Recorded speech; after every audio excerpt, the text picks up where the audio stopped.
Alright, so it's time to get down to business here. If you watched the last video, you know that we've got 300 Blackout brass that we formed. We've trimmed it down. It's all ready to rock. So, during our initial forming, we didn't really crank the die way down. So this is, you know, we're going to go ahead and we're going to basically treat this like brand new brass. Like if I had just bought brass from the stove,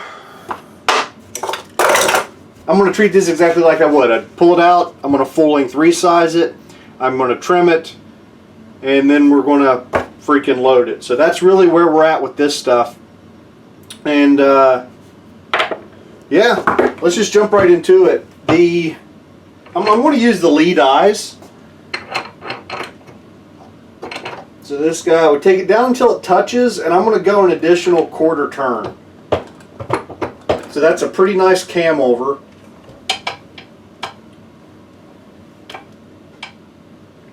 Yep, nice and tight. There we are. I'll tell you what, let me get you a little closer. So I've already lubed these guys up with some with some Imperial sizing die wax, which I now need to dig off the floor. So yeah, these guys are lubed up and ready to go. Just a light coat, nothing crazy.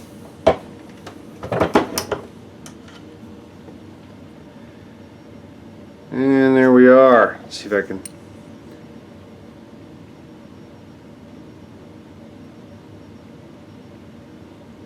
Nope, no real difference. I left these about 10 thousandths long during my rough trimming. Let's see how much these are growing. 1.368.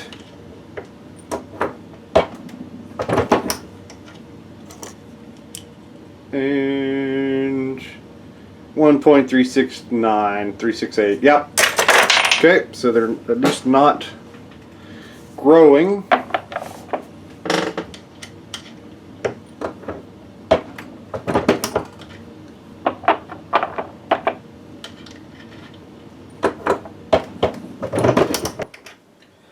Alright, sizing's gone off without a hitch.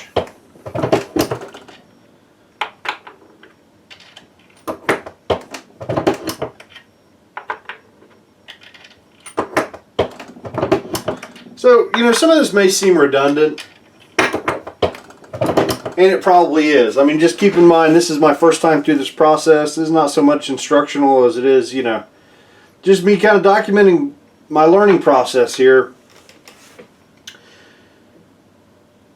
So, you know, sizing twice, and, you know, could we have gone, during the forming, could we have gone all the way to our final die position? I don't know, probably. I'm going to try that eventually, see if it works. You know, that first trimming, could we have gone all the way to perfect length? Yeah, probably, but I wanted to leave a little extra.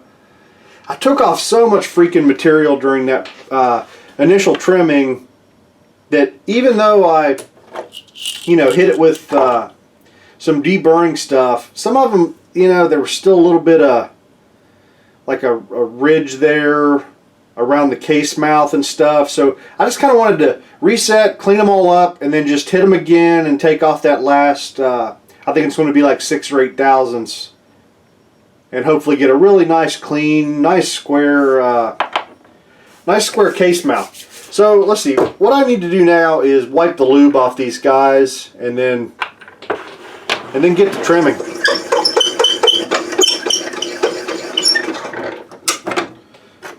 Okay, just finishing up the last of the trimming.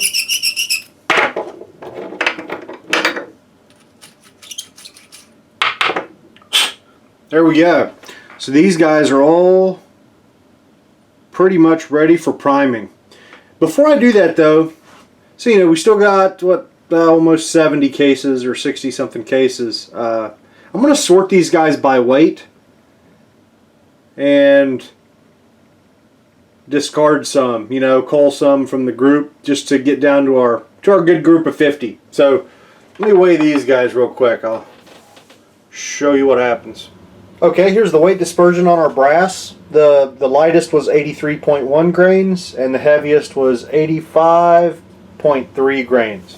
There weren't any that were wildly off, and honestly this is better than I expected. It's actually pretty darn outstanding.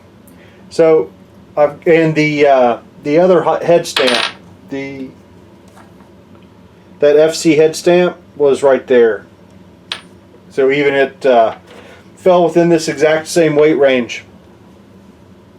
So yeah, blue line here. So everything to the left there and everything to the right over here is going to go in our reject pile, and this 50 here in the middle is going to be our guys. So let's get to it. All right, so I think that's about enough brass prep for right now. The only other thing I'm really concerned about is the thickness of the neck. So there's lots of reports of different types of brass having too thick necks and then having chambering issues. So I was thinking about turning these, but here's the thing. Should tell you what, let me grab the book here. Let's look at a couple case dimensions real quick, if you're not in a hurry. Yeah, you're... Alright, so neck is 334. 329, 332, then down by the shoulder, it's 331. So I'll be really interested once we seat a bullet what sort of neck diameter we're looking at. But most of the other stuff, like what do we got? 1071 from the base to the top of the shoulder. I can get close here. There's 1071. That looks about right. The bottom of the shoulder, 1102. 1102.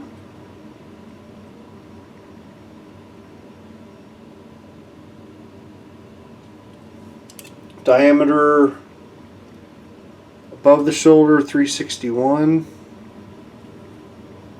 Showing 360. And down here at the base, 376. So we're a little bit smaller, pretty much in all ways than what the book says. So that's good, right? We should chamber well, and this stuff should run, hopefully. So next step is primers.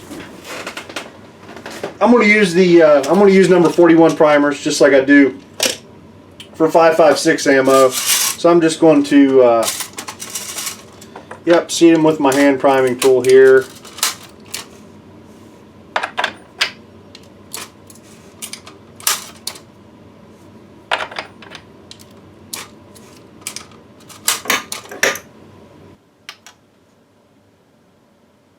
Primers are in, so the next step is powder here. The Hornady manual has got quite a lot of 300 blackout data for tons of different bullet weights. So I'm just going to follow them for these 150 grain interlocks, and I want a hot enough load to where we're going to get a nice. These are going to fire for them and all that sort of crap. So I'm going to start like a midway Winchester 296 load, which looks like 14 grains. So that's what we're going to go with, 14 grains of 296. I'm just going to throw these, you know, not super freaked out about them all being perfect.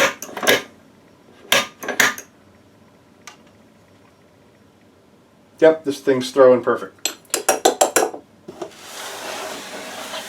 So let's do 5 first. I want to do 5 and then go out and function test the gun really quick and then move on to the next ones. Let's just frickin' do it like this.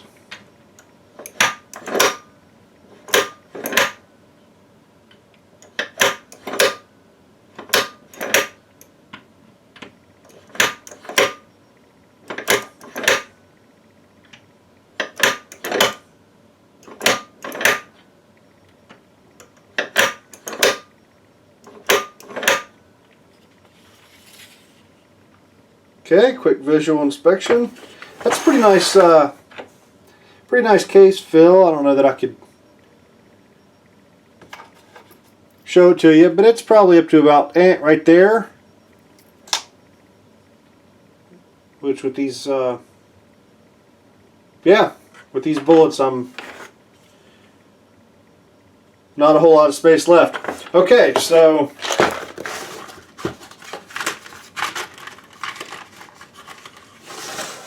get this bullet seating die set up.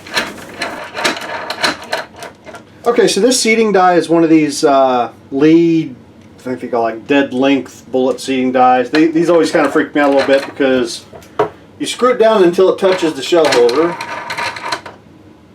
and then you go in an additional quarter turn.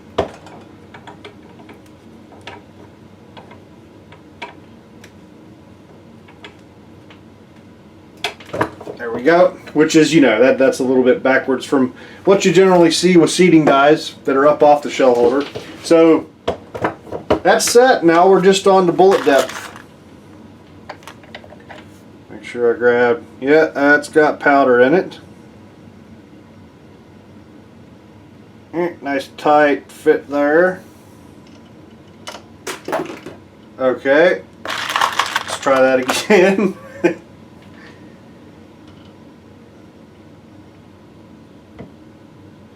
Yeah, get up in there.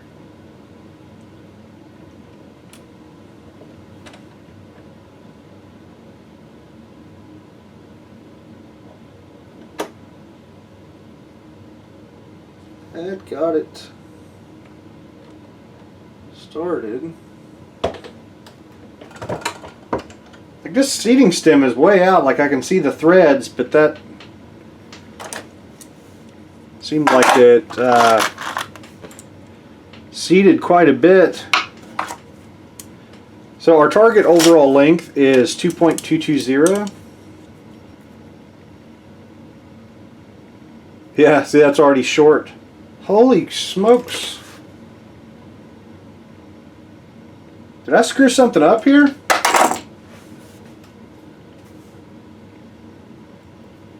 Huh. Okay.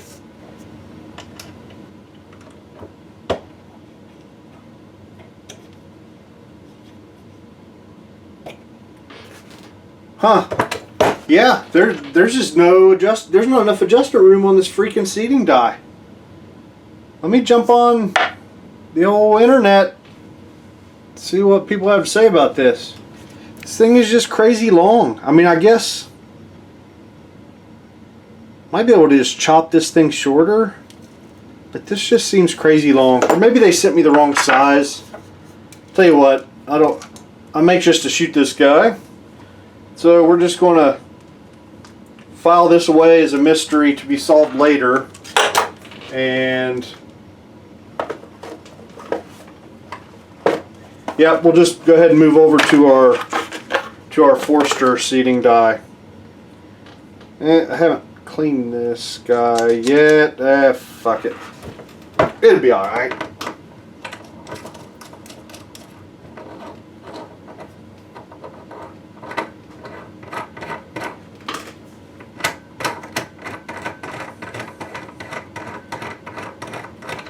Alright, this guy, we screw it down, and then the spring starts to compress. There we go, and then it bottomed out. So then you go out one turn plus. I'm going to go a little bit more than a turn so I can read the scale and lock it down. Yep, so there's that guy. So let's see. We got one of these, so we know is too short. 2.190. Okay, I'm going to run this guy up inside jaw.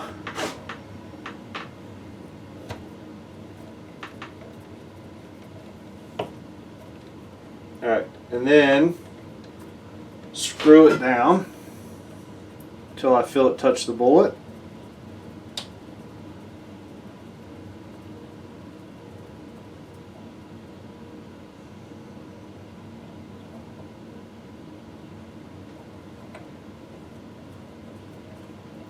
Wasn't tight enough.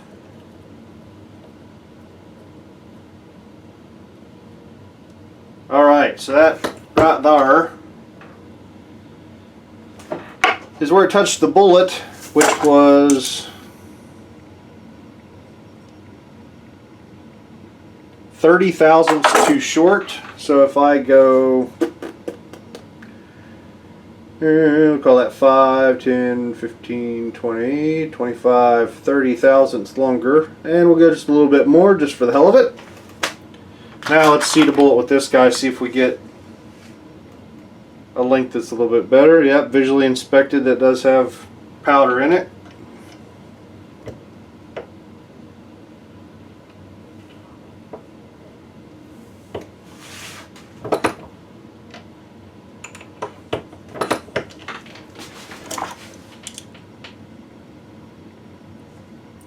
.224, so that is 4 thousandths too long. Which these are soft nosed bullets, so sometimes you gotta, you know, tolerate a little bit more overall length variation because of the noses being boogered up.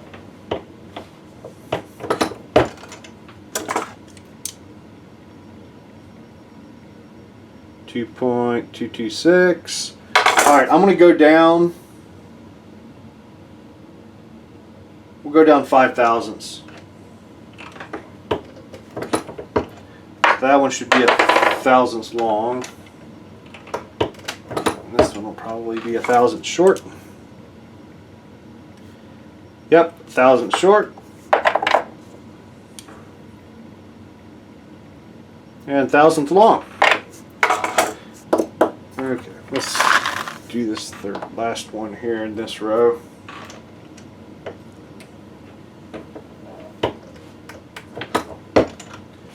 Okay. 0.224. I may have to get out my bullet comparator because of these stupid soft bullet noses. Where's this? Yeah, let's see if they fit in a magazine. Looks like they're going to.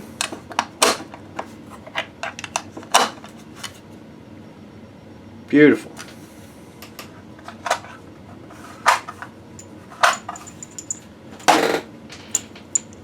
So how much of that bullet did we actually get down into the case?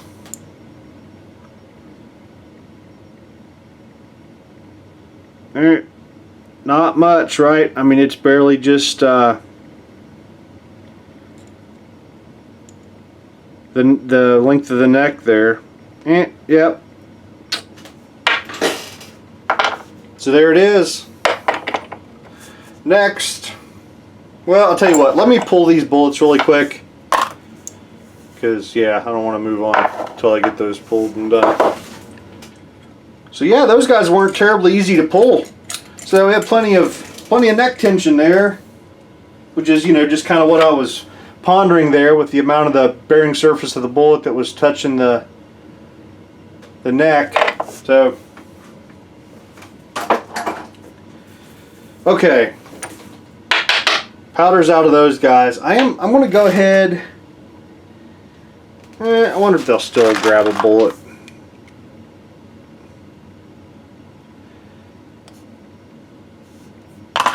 I need to stop being stop being a dumbass.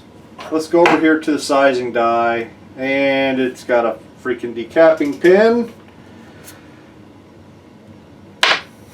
Whatever. Screw it. We'll just pop the live primers out.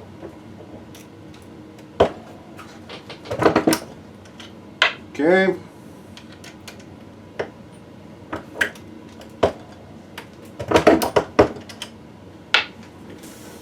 Alright, I tell you what, let me get these reprimed and throw some powder, seed some bullets, and we'll run out and see if these things shoot. Alright, 5 rounds in the magazine. See if they'll run. Yep, everything did okay there. I tell you, let me hold it out like a pistol. Maybe if it blows up, I'll only lose a couple fingers. Who needs sights? Alright, did you guys see where the brass went? Alright, shit. What the hell good are you? God, it never ceases to amaze me how brass can disappear. Okay, I finally found it. And let's see. There it is. So there's no major signs of problems. Took a nice ding on the way out, but that's not unusual. Primer's a little bit flattened. It's about the right amount of flattened. It's tells me that the load had plenty of pressure. I probably got you know, good fire forming, but it wasn't so bad to where you got to worry about it. So we're in good shape.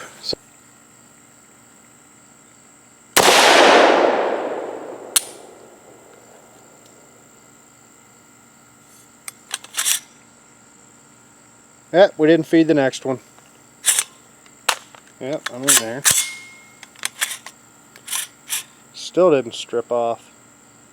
Ah, interesting. My rounds got a little bit jumbled in the magazine. I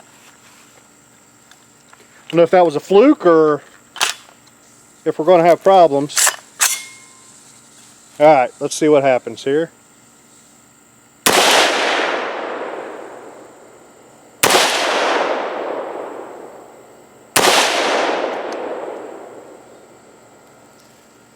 Looking good. Alright, so the left-hand brass is what we fired. Let me see if I can get you a view of the difference in the shoulder now.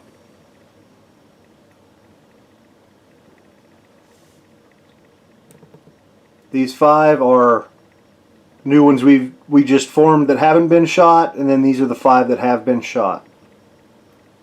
See, much more definition, much sharper shoulder. So now we are nice and fire formed.